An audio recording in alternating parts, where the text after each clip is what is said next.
Connais-tu les 3 phases d'un lancement de projet? Que tu veux lancer un livre, faire une conférence, partir une nouvelle business, n'importe quoi, il y a toujours 3 étapes, puis ce qui est dangereux, là, c'est qu'on peut rester pogné dans une des étapes. Je t'explique. La première étape qu'on vit toujours avec un projet, c'est l'excitation et l'espoir. C'est l'étape la plus fun avec un nouveau projet. Là, tu vas dire à tout le monde... Ouais, ben c'est ça, là.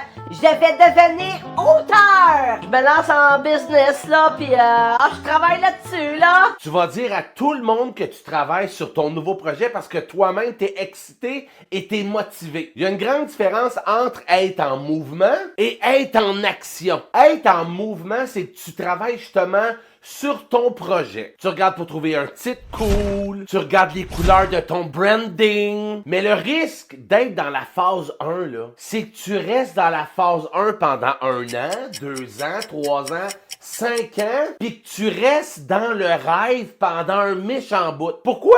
Parce que c'est rassurant d'être dans un rêve, parce qu'il n'y a pas de risque à rêver. Le risque, c'est quand tu lances. Fait qu'est-ce qui arrive, c'est que les gens travaillent sur leur projet pendant 2, 3, 4 ans. Pis José, ton projet de livre, comment ça avance? Ah, je travaille là-dessus, là, mon personnage est complexe pis ça demande du temps. Puis la vérité, c'est juste que t'as la peur de te lancer pour vrai. Parce que quand tu te lances, quand tu vas enfin passer à l'action, faire des mouvements concrets, c'est là que tu rentres dans la phase 2. La phase que t'as le vent d'en face. J'ai appelé ça la phase de doute, de peur et même de regret. Pourquoi? Parce que c'est sûr que tu vas vivre tes premiers échecs. Moi, je connais personne qui a eu un grand projet d'envergure qui a dit Ouais, ben c'est ça, là. J'ai eu une idée de projet, je l'ai lancé, et je suis devenu millionnaire, c'est aussi simple que ça. ça arrive pas de même dans la vraie vie. Dans la vraie vie, les gens vont te juger parce que tu te lances. Dans la vraie vie, tu vas te juger parce que là, tu sors de ta zone de confort solide. Tu vas vivre tes premiers échecs, peut-être que tu vas vendre rien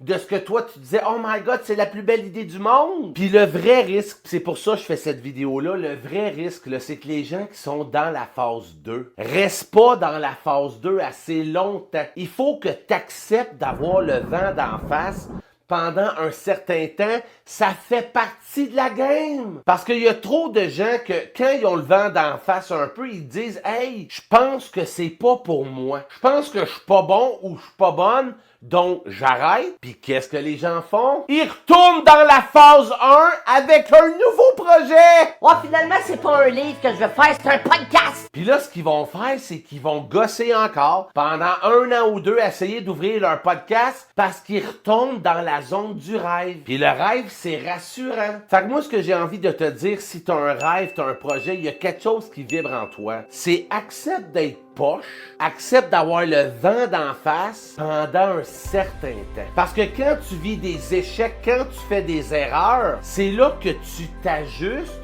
tu avances, et c'est là que tu tombes dans la phase 3. La phase 3, c'est que justement, tu t'ajustes et que tu accomplis finalement ce que tu voulais faire. C'est là que le succès arrive. Mais tu ne peux pas avoir de succès sans avoir un peu de vent d'en face. Ça fait partie de la game. Fait que si toi, là, t'as un rêve, t'as un projet, il y a quelque chose qui te tient à cœur, mais que ça fait trop longtemps que t'en parles, que tu vis dans le rêve, ou peut-être que t'as peur de vivre un échec, moi, je te dis juste, accepte de faire des petites erreurs, mais avance. Puis je te garantis qu'après coup, après avoir traversé les peurs, les doutes, toutes les fois que t'as fait « Oh my God », tu vas dire « Oh my God » que je suis fier de moi, puis je suis content de l'avoir fait.